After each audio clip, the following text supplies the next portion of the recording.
I think of franchising a lot like a marriage. They're long relationships. They're pretty close, right? Like you get pretty close with your franchisor and their teams and all of that.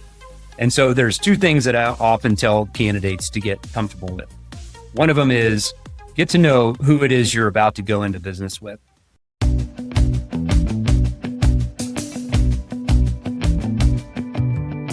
Hello, everyone, and thanks for tuning in to the latest edition of Fran Coach's Franchising 101 podcast. I am Tim Parmeter, founder and CEO of Fran Coach and your podcast host. Today, we are going to have a guest join us. So one of our franchise partners, a new brand, but one of the things that you'll see in franchising a lot, even newer brands come with decades of experience in franchising or in a particular industry. And that's definitely the case with this. And it is a brand in an industry that is booming, no pun intended, and offering services that sometimes we don't realize are out there or how needed they are. So excited to chat with our guest today and learn a little bit more. First, as always, a quick reminder of who we are at Fran Coach before we get to our guest. Fran Coach is the premier franchise consulting firm. Our number one goal is to properly educate you on franchise ownership to determine if you should own one. And if so, we're going to help you find your absolute best fit. Our educational approach ensures we focus on the client's best interest. We are not here to sell you a franchise. In fact, we don't sell anything. Finding the best franchise to own is an incredibly personalized and individualized process that can only work with a team of experts focused on what is truly most important. That's you. Fran Coach, our services are always 100% free to use, so reach out to our team. Click the QR code or find us at francoach.net. Now, let's get back to the show.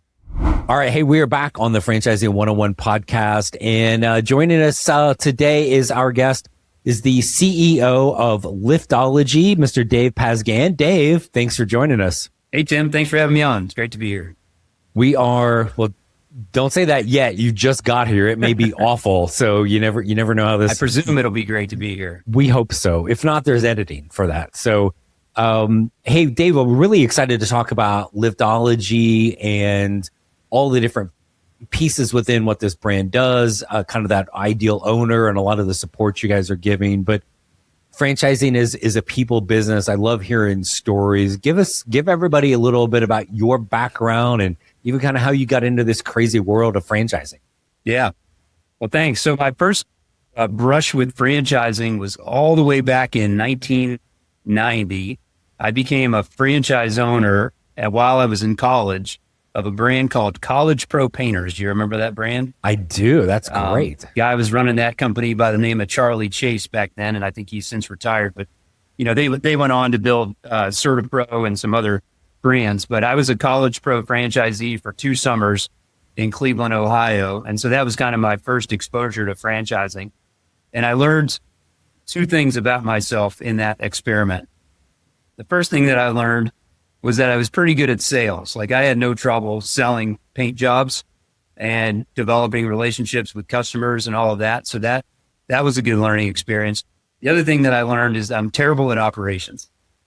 And so it's been something that I've had carried around with me ever since, because I've been in a lot of different executive roles over the years. And I've always kind of said to myself, just remember, put people around you that can keep the trains running on time, because I know what I'm good at and I know what I'm not good at.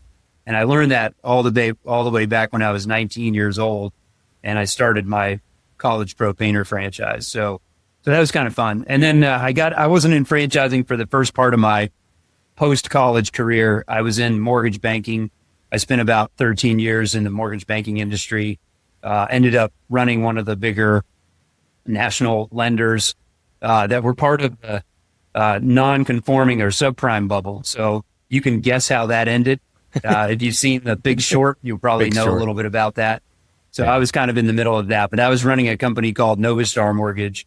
I had started there as an account executive, wholesale, meaning that I was calling on mortgage brokers as my first job there. And I just went through a bunch of different positions and ended up as the president of that company in 2005. And then in 2007, it went away. And it was a pretty big implosion. I mean, worldwide, right? But even my company was, we had 4,000 employees and we were doing well over $1 billion a month of loans origination. So it had gotten pretty big, but it ended badly. And so actually that's what led me to franchising. So from there were two guys that I worked with at that company. One of them was my national sales manager. Another one was one of our top performing sales representatives. They both lived in Wilmington, North Carolina, and started up a company that became a brand called 101 Mobility. And they started it a few months before I got involved under a different name and so on. And they were just selling and installing stair lifts and ramps and things like that in the local area. And then they reached out to me after a few months and said, hey, we think we're onto something. This industry has a lot of potential. There aren't any companies that really operate nationally. It's just a patchwork of local dealers and installers. And we think we could make a play here. We want you to join us and help us figure it out. So I did that. And so we became 101 Mobility in 2000 and 2008. We franchised it in 2010, and it ended up working out really well. It was like the first franchise in that industry. No one had really franchised the business of selling primarily stair lifts and then also other types of lifts and ramps and so on. It was a little bit of an experiment, but it ended up working out really well. In fact, all of the franchises we awarded our first year in 2010 are still there today, 15 years later, which is really kind of amazing if you think about the fact that it was a new concept and, you know, a new franchise run by people that knew nothing about franchising. So ended up going well. And that company has gone on to continue to do well. They have about 100 locations now. I was there until 2020 and I left in 2020 and I stayed in franchising. I helped the founder of a youth sports franchise put some pieces together and get some scale for a few years. And then a little over a year ago, I handed the CEO role back over to the founder there. And I turned my attention back to the access and mobility industry because of, well, for a few reasons. One of them was that I missed the business. Like we built really fun relationships with our franchise owners, with suppliers and all of that. And I kind of missed it. And I felt like it would be fun to get back in. The other thing was that, like many people recognize, the impending silver tsunami is upon us.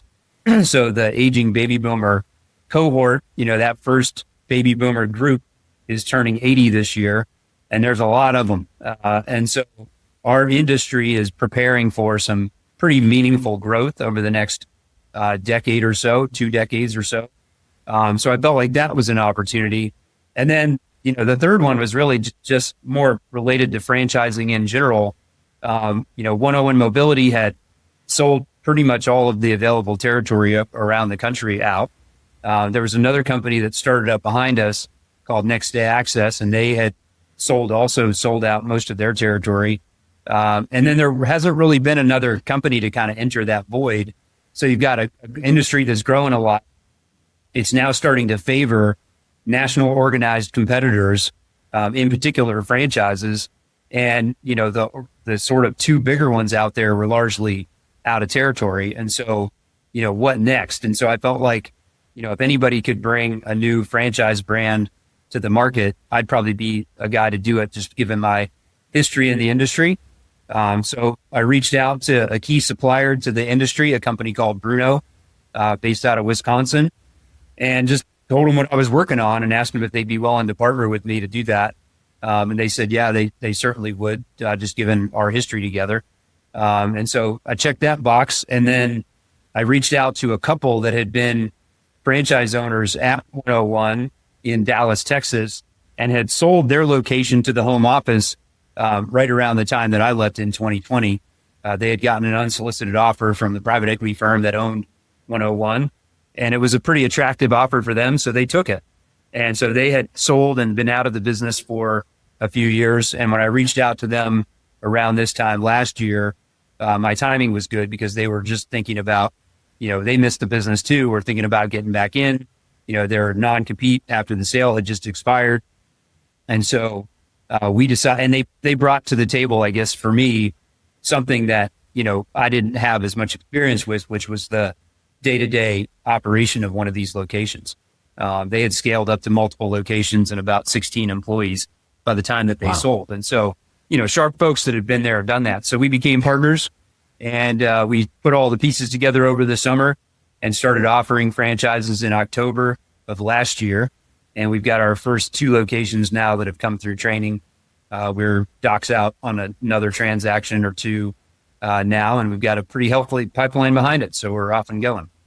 That's incredibly exciting. I love it. And tell us a little, give us obviously some of the mobility stuff, but talk about Liftology.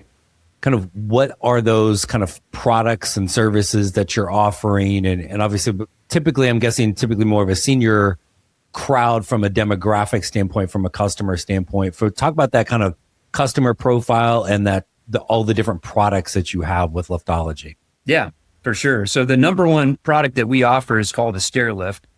And so you might have remembered that from the movie Up, the cartoon, and the guy was on his stair lift in that movie. Anyway, there's also one in Gremlins. So there's a little bit of movie history with stair lifts. But anyway, stair lifts are a chair that rides up and down a rail that helps people get up and down stairs.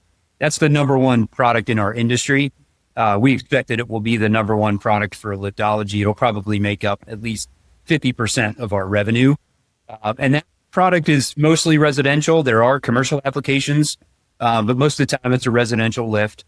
And it is, as you mentioned, designed for people that have trouble getting up and down the stairs. The vast majority of the end users are people that are aging in place. They want to stay in their home as long as they can. They're looking for ways to stay safe in their own homes. And for people that have homes with basements or 2 stories or split level, or if you're on the coast and you're up some stilts to get up to your house, things like that. So we solve for that with the stair lift as the primary product offering. This probably next biggest category would be aluminum modular wheelchair ramps. And so these are modular extruded wheelchair ramps, both residential and commercial applications. But again, the vast majority of them are residential. And these go in front of people's homes or in their garage or other places to get them in and out of the house in case you have, a set of stairs to get in and out. Or, if you're in the city and you're in like a, brownstone or something, you need some way to get in and out, right? Because you got a flight of stairs to get up there. So that's the second largest category. Similar audience. It's a lot of times people aging in place, although increasingly on the ramp side, we do a lot of work for people that are going through, let's say, an injury from work. So workman's compensation, claim that's being administered by a third-party administration firm. So we work with them to put in ramps. We put in a lot of ramps for veterans through the VA hospital network. So that's another big product line for that application. And then we also do bathroom modifications. So a lot of times that's something as simple as grab bars. You're putting a handful of grab bars around the tub and toilet, which makes it vastly safer for especially elderly people. Most of the falls in the home happen in the bathroom. And so having grab bars can be a really low cost way to increase safety in people's homes. We also do bigger projects there, like tub to shower conversions. So pull out a traditional tub, put in a barrier-free shower that can be accessed with a shower chair. And then the next product line would be overhead patient lifts. So these are lifts that are mounted to the ceiling in someone's home that help more seriously disabled individual, get from transfer from a bed to a wheelchair or throughout the home, in and out of the bathroom, in and out of their bedroom, things along those lines. And so it makes up the bulk of it. There is one last category, which is residential elevators. It's the fastest growing element of our business. A lot of that has to do with the fact that it's become increasingly common to leverage a product called a through the floor elevator, which doesn't require shaftway. So 25 or 30 years ago, anybody that needed or wanted an elevator in their home, pretty much you had to think about it when you were building the house because it needed a shaftway. And most people didn't do that. So these days, these elevator products are able to be put almost anywhere in someone's home, either up and down by a balcony or through the floor. So you cut a hole in their floor and you put the elevator through that, and they don't require shaftway. So, and they're a lot less expensive than a traditional elevator. You don't need like a hydraulics room or anything like that. And so that's become a very fast growing element of our business as well. Interesting. I almost want a 2-story house now just so you can come put an elevator in for me. So, So cool. Well, talk now a little bit about the owner, and obviously you guys are just getting started with Liftology, but you know this industry really well from past experience. What are some things that you're looking for from an owner in kind of maybe background or traits? And then I want to transition that into kind of things that you're having them do day in, day out as owners. Yeah, good question. So we have three really specific things that we're looking for our owners. First off is executive mindset and strategic mindset around scaling a real business. Liftology is really not suitable for the truck into truck type of owner. We don't want our owners putting on a tool belt and getting in their work truck every day. You might do a little bit in that in the beginning, when you're getting your feet wet and you're learning the business, but that should fade out pretty quickly. You're going to hire installation technicians that are out doing these installs. So we want owners that have that scale mindset, that want to scale a meaningful business that, can grow and, continue to serve, a bigger and bigger part of their community over time. And we've seen in our industry that if you do it right, these businesses do scale pretty nicely. So there are several owners at, the bigger franchise brands that have, pretty meaningfully sized businesses today, that they've scaled into over time. And that's kind of territory agnostic. It really more depends on the owner than it does the territory, so to speak. So that's part. The second part is that the only way that you get that level of scale is by building referral relationships in your area, in your community. So these would be places like hospitals, rehab centers, Habitat for Humanity, area agencies on aging, all Veterans Administration, a lot of different type of venues and places that we can go. Some of them will be buyers of equipment, and some of them will refer you people that need this equipment. But that stuff doesn't build itself. And many of our, independent competitors are not out building those relationships. And so we want owners that are not afraid of that. They're not afraid to get out from behind a desk, go knock on doors, go talk to people, go do presentations, stand in front of a group of, discharge planners and executives at a hospital and pitch Liftology and what we're all about and why, we're the right place to call when one of their clients has a need. We definitely need that skill set. And so that's a big thing we look for. And then the third one would be team building skills. The only way, again, that you can get meaningful scale is you've got to be able to build a high performing team that you can rely on and lean into as you grow your business. So folks that can build a team that's stable, low turnover, and high performing individuals that get the job done, so that the owner can focus on continuing to grow revenue and not get bogged down in day-to-day operational issues. And that's really the skill set that we're looking for, folks that have that, strong team building mentality. And I would say one last thing, those are kind of the three things that we look for, but the one I would say last overarching thing is really more of a belief than anything else. But our North Star as a company is all around the customer experience. And we believe that you can win on that in a lot of businesses, but also true in this business by doing really just the fundamentals. Answer the phone, take care of people when they need it, be there for your customers when something's not going right, all of those kinds of things. And our industry historically has not done a great job of that. The number of people that have stories about, I needed a lift or a ramp or some sort of equipment for a loved one or family member, and I called 2 or 3 places and nobody called me back, or it took them a while, or I can't get to you for a week or 2 weeks or whatever. We believe that by providing and elevating the customer experience, that can become over time a meaningful competitive advantage. And so we're looking for owners that believe that, like we believe it, because it's really core to who we are as an organization. What if your 9-to-5 job didn't last forever? What if there was a better way to create professional success your way without fear of layoffs or downsizing? What if I told you that it's all possible through franchise ownership? Franchise ownership gives you a proven playbook to execute, so you can be in business for yourself, but not by yourself. But with thousands of franchises out there, how do you know which is the best one for you? That's where FranCoach comes in. FranCoach will help build out your ideal business model based on your talents, skills, and core values. Then use our proprietary knowledge of the franchises to bring curated options based on what you want and then guide you through the vetting process until we find your best match. Individualized, personalized, and 100% free to you. Ready to control your future? Scan the QR code or visit francoach.net and let FranCoach help create your better tomorrow. Go back to the kind of the team building thing and the staff component. You mentioned you don't really want owners. Owners aren't out there all day doing installations.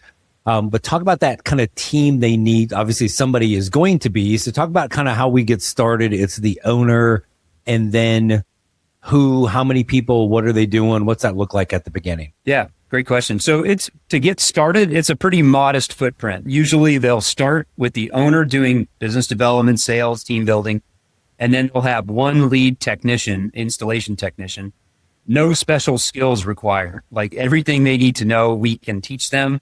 And our manufacturers also have in-house training and they can teach them as well. These products have been refined over a long period of years to the point like our, primary supplier company called Bruno, they've been making stair lifts for over 40 years now. So these products have gotten pretty modular in terms of the way they're put together. And there's been a lot of attention paid to not only reliability and usability of the product, but ease of installation. And so they've tried to make it so that it doesn't require a lot of expertise or training to install one of these properly. So you're looking for that technician that has, good skills with their hands, right? They're good with their hands. They like taking things apart and putting them back together. They're not like me. They're not the guy throwing the wrench 2 minutes into the IKEA thing that I can't build. You're looking for the people that are good at that stuff. The other thing that you're looking for are strong interpersonal skills, because your installation tech is likely to be the one who spends the most time at a customer's home. They may be there for half a day putting a product in. And then also at the end, when that product's installed, they're the one that's going to train the end user on how to use it. So, someone that's there to with the person that could be 85 or 90 years old, and you're teaching them how to use this new thing that they've never used before, it's going to require a little bit of patience and a little bit of empathy. And so you need folks that have that executive presence, that mindset, empathy for others. And then, of course, like any franchise brand, we want good brand representation. So people that are professional, they're clean cut, they look good, they're wearing, our branded apparel, they show up in the branded vehicle, they're respectful, they're not flicking a cigarette off the front porch, those kinds of things, right? Folks that are presentable and represent our brand well.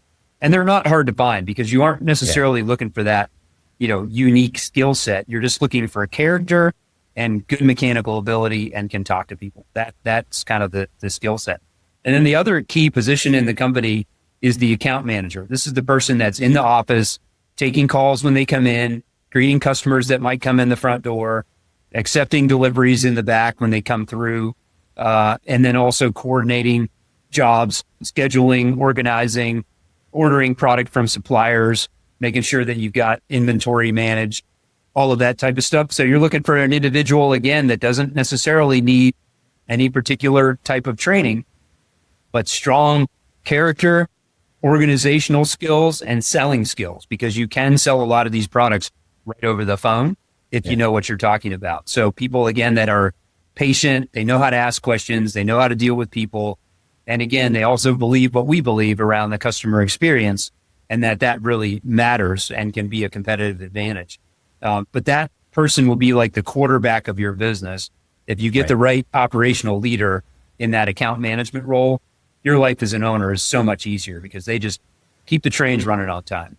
Well, and then it allows you as the owner to do what you need to be doing, which is getting out in the community, building those relationships, right? What kind of location are we looking at to get started with this? Pretty simple. It's not storefront or retail. So it is flex space, office condo, office warehouse condo type of setup. Light industrial parks. I mean, you want to be presentable enough because you will have some customers come your way, but you don't need any type of strip mall or storefront retail. So it's usually 12 to 1,500 square feet to start, a few hundred square feet of office up front, warehouse in the back.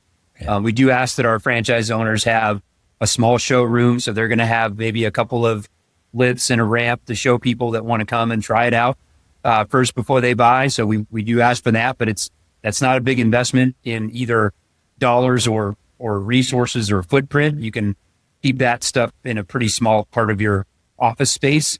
And so that's really what they're looking for. We would recommend usually if you're going to go smaller to start, like 12 or 1300 square feet or something like that, that's fine to get started, but don't lock yourself in for too long of a lease, because if you're successful and you're doing what you're supposed to do, you'll outgrow that pretty quickly.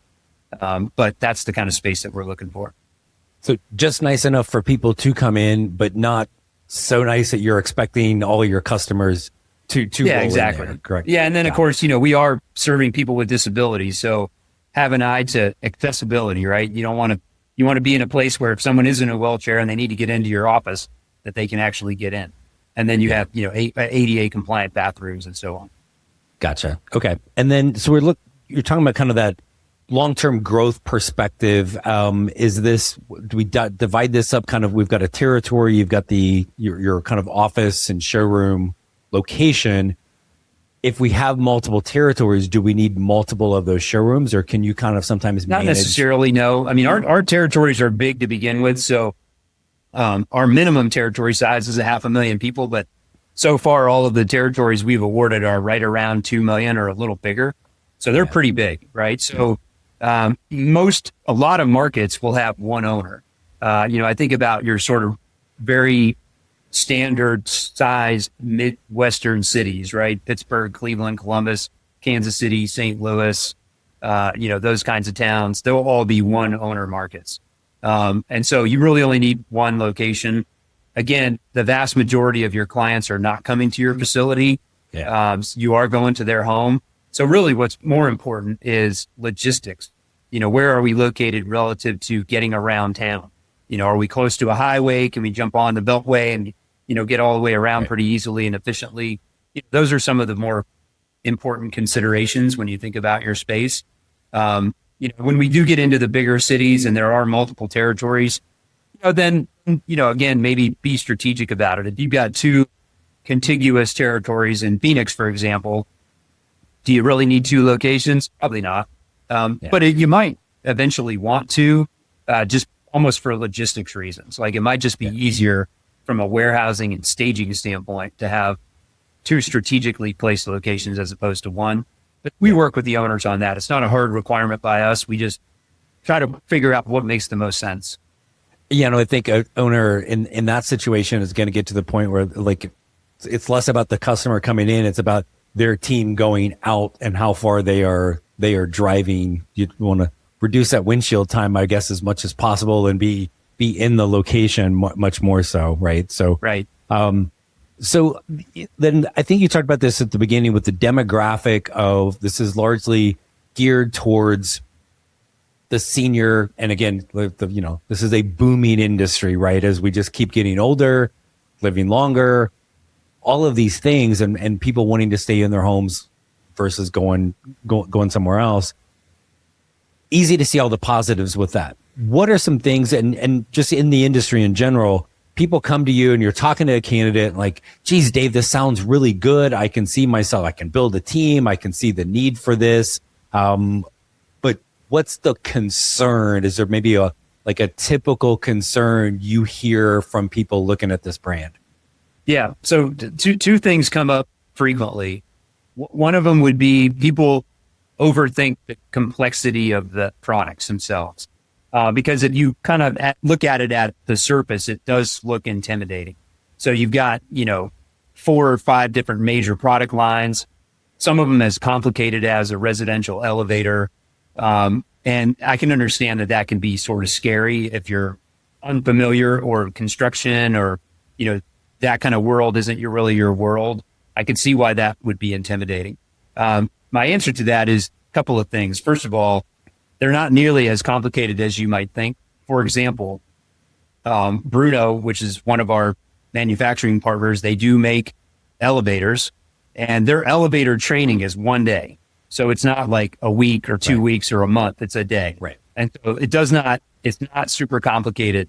The products, again, are these days, very modular, and not complicated to install. So, and we also, the second answer would be don't worry about what you don't need to worry about yet. So when we first start, like, we're not recommending go sell an elevator on day one. Right. Let's put in some stair lifts, put in some ramps and some grab bars and some bread and butter stuff. Get your team warmed up a little bit and used to some of these things before we go start putting a commercial lift into a bank, right? Like, Right. let's start where we should start and work our way into the more complex product line. So I think that's my first answer.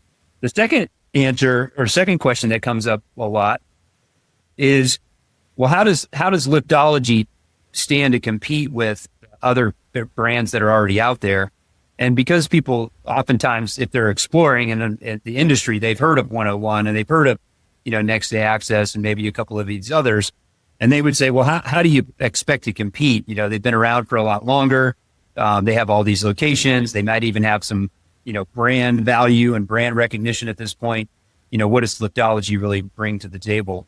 And I have a couple of things about that I always tell people. One of them is that keep in mind that even though, let's take 101 at 100 locations is probably the biggest, footprint retailer of these products in the country, they're still a relatively small market shareholder, even in the primary product line of stair lifts, because there are thousands of other little companies that sell stair lifts. So, 101 may have 100 locations. There's probably at least 2,500, if not 3,000 companies out there in the U.S. that sell stair lifts.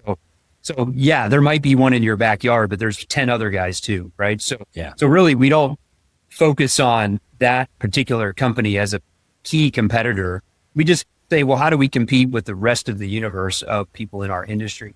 And there's a couple of key things there. I go back to our North Star as a company around the customer experience. Our industry historically is not great at that. They oftentimes don't answer the phone when it rings. They're hard to get a hold of. Even our suppliers complain about it because all of our manufacturing partners sell only through dealers. So they don't do any direct to consumer, but they generate leads. And so they do get leads from their website and they send those leads out to their dealers. And then the biggest complaint they have about that whole process is that most of the time the dealer never calls the lead. Right. We work with a ramp company called National Ramp. They get a lot of leads. And they're not just sending you a raw lead like a customer that inquired, here you go, good luck. They will have talked to that customer. They will have pulled the house up on Google Earth. They will have drawn or designed a ramp, roughly what they think they might be needing. And then probably most importantly, they will have already given them a price range. And so that's with ramping in particular is usually the biggest objection is people have no idea what it's going to cost. And you're telling them $6,000 or $7,000 and it blows their mind, right? So they've already gotten over that hurdle. And the number of times we'll take a lead that's like, go get a check and give it to a dealer. And then they call the customer 3 or 4 days later. Hey, how did XYZ Mobility do with the ramp? Did they help you out? And they go, who? I never heard from anybody. Right. Yeah. So that's a really big problem in our industry. And so we're focused on turning that around. In fact, we have, as part of our company blueprint, what we call our AAA proven process. And the first A stands for answer the damn phone. And we wrote it like that in the document itself on purpose because we wanted to put an exclamation point on it. Because we know that point, that very first step in the customer journey, our competitors are often tripping over themselves right on that very first point because they don't answer the phone. The second A stands for act quickly to assess the need. Because oftentimes what people need is urgent or semi-urgent. Like, their loved one may be coming home in a week or less. And, a lot of times when people are in that situation with a family member that's going through something at a hospital, you're not necessarily thinking that far ahead, right? You're in the moment. You're worried about mom or grandma. And now all of a sudden, she's in recovery. She's coming through rehab. And you're sitting down with the team at the rehab center. And they're starting to ask you questions that you haven't thought about. Well, where's mom's bathroom? Where's her bedroom? How's she going to get upstairs?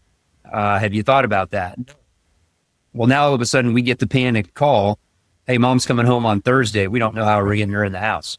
And right. So you need to be able to be responsive to that. We can't always solve that problem, but we want to be in a position to solve it as often as we can. And then the third A stands for active ownership. We need owners that are going to be actively involved. This does not lend itself to the passive or semi-passive type of franchise. It is not that. If you want to be really successful, like the folks in our industry who have done really well over the years, you need to put yourself in a position to be the local expert on what we do. And that's learning about the products, learning about how they get installed. When you watch one of the more seasoned, like I mentioned, the early adopters at 101 mostly are still there. And when you watch the guy who bought the second franchise we ever awarded there in Philadelphia go out to an evaluation, whether that's a residential stair lift or a big commercial job, everybody buys from him. You want to know why? Because he's such an expert at this point. Like, he knows everything there is to know. He's fumbling around. He automatically already knows what all the issues are, what the permitting process is going to be like, how long it's going to take, all of the various things about that application or installation. He knows. And when you come in with a degree of expertise, it gives people confidence. And, keep in mind that a lot of these products have a big safety component, right? You're putting a human being on them to get them moved around. And so you're oftentimes trying to save $100. You're trying to get the best solution in the shortest amount of time possible with the most amount of safety in mind as possible. And so when you become that expert and you really know this business inside and out, that's when it gets really good. Yeah. Well, and I think we can go back to the kind of that training component of it, where people might see it's, a little overly technical or just that they don't know anything about it. Is one, remember, you're not the one doing it, but two, you've got franchisor training. But if you've got all of those different vendors and it's their product, they are also going to be there to help support you and take the time to make sure, like, it's their name is on it too. They're going to be there to help make sure that you as the owner, you understand it, but your team is properly trained. That's an outstanding added layer of support that your owners are going to get. It really is. It's kind of, because I've been in different franchise businesses a few times now, and it's kind of unique because we do have essentially an extended support infrastructure across 4 major manufacturing partners. Just in terms of their field sales support alone, you're talking 25 people across 4 companies. They have regional sales reps. And keep in mind, these organizations do not sell to consumers directly. They only sell through dealers. And so their whole job is to support their dealers. And as you can probably imagine, they are underutilized by most of their dealer footprint. Like, they don't get the calls, hey, will you come out in the field with me for a couple of days and let's go knock on some doors? They just don't get that a lot. So, we know that, and we're going to leverage that, as much as we can.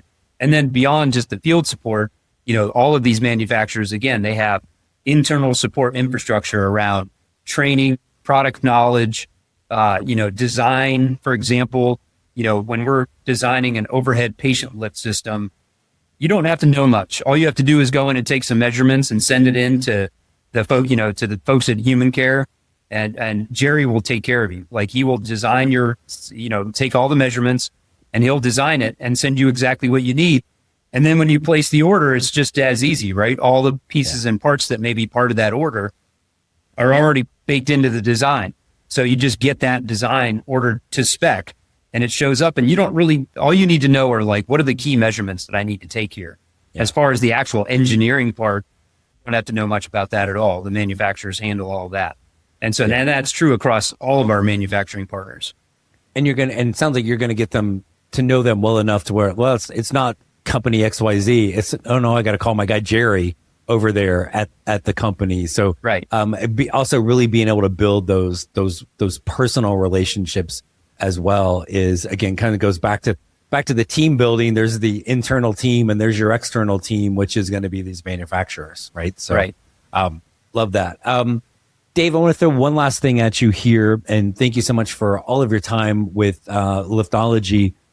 What's maybe one thing that we haven't talked about that you'd really like somebody sitting out there thinking, Jesus, franchising even right for me, let alone is a specific brand? Maybe what's one last little kind of piece of advice you'd like to share with folks? The biggest advice I can give, I think, and it's almost like a little bit of life advice too. I think of franchising a lot like a marriage. They're long relationships. They're pretty close, right? Like, you get pretty close with your franchisor and their teams and all of that. And so there's two things that I often tell candidates to get comfortable with. One of them is get to know who it is you're about to go into business with. I think a lot of times candidates just assume that the relationship between franchisee and franchisor is always going to be positive and healthy and fun.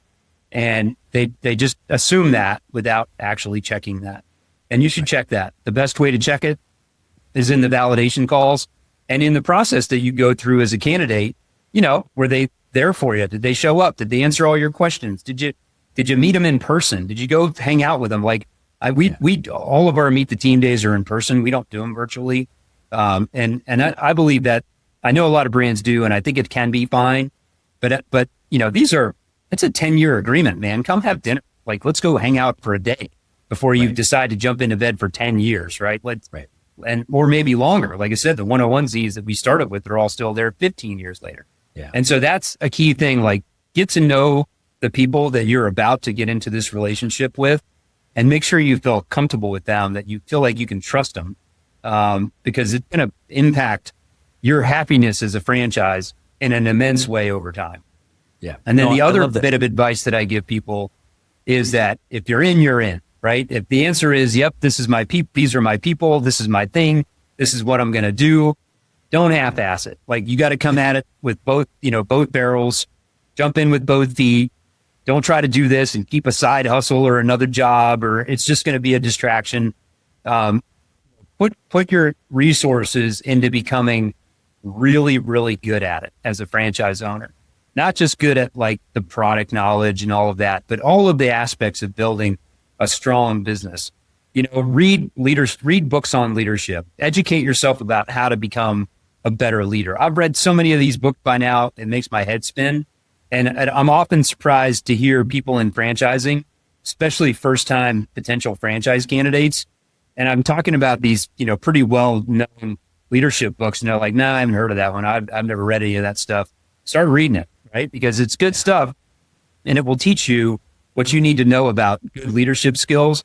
Because without that, you won't be able to build that leveraged team that you need to be able to scale up, and also to be able to like go on vacation for a week and not worry that you're going to come back to your house on fire.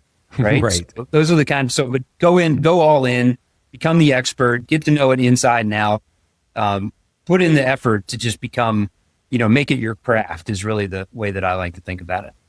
No, I love it, especially getting to know the people within the franchisor.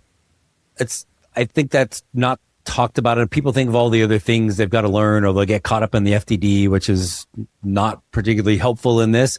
This is a people business. The people you are around every day as an owner, your staff, your customers in the community. And then what about the people in the franchisor, right? Like, do I feel like I am in the right room with them? Because you're not always going to agree on every last thing. But if you can build the trust, you feel like they know what they're doing and they're going to have your back, it's pretty hard to mess it up unless you do what you just said. Like, if you half-ass it, you're going to not work hard. You're not going to follow the plan. It doesn't matter how great it is, but get to know those people, because that becomes your family, right? Yep, no doubt. So, Dave, I greatly appreciate your time and coming on today to talk to us about Liftology. Thank you so much for doing so. Yeah, it was great being here. I appreciate all the thoughtful questions and enjoyed spending some time with you. My pleasure. Thanks so much. Hey, thanks again for tuning into the Franchising 101 podcast, brought to you by Fran Coach. I hope these episodes continue to educate you on the amazing possibilities that can be achieved through franchise ownership. In between podcast episodes, if you still want to learn more about franchising and the ways in which Fran Coach can help, there are a few places for you to check out. First, tune in to the Franchising 360 show. It is the only nationally syndicated television show about franchising, hosted by me and Danielle Wright. Our TV show airs every Friday, 8 Eastern, 5 Pacific on Biz TV. Next, check out the Fran Coach YouTube channel, which is Fran Coach for You. You can find tons of franchise-specific content there. Plus, you can catch past episodes of the Franchising 360 show. If you like to read, we encourage you to check out our book, Becoming a Franchise Owner. You'll never guess what it's about. And finally, when you're ready to take that first personalized step and explore the franchise industry further, please reach out to our amazing team at Fran Coach. You can click the QR code or find us at francoach.net. There is never any fee for our service, so let us help you create your better tomorrow.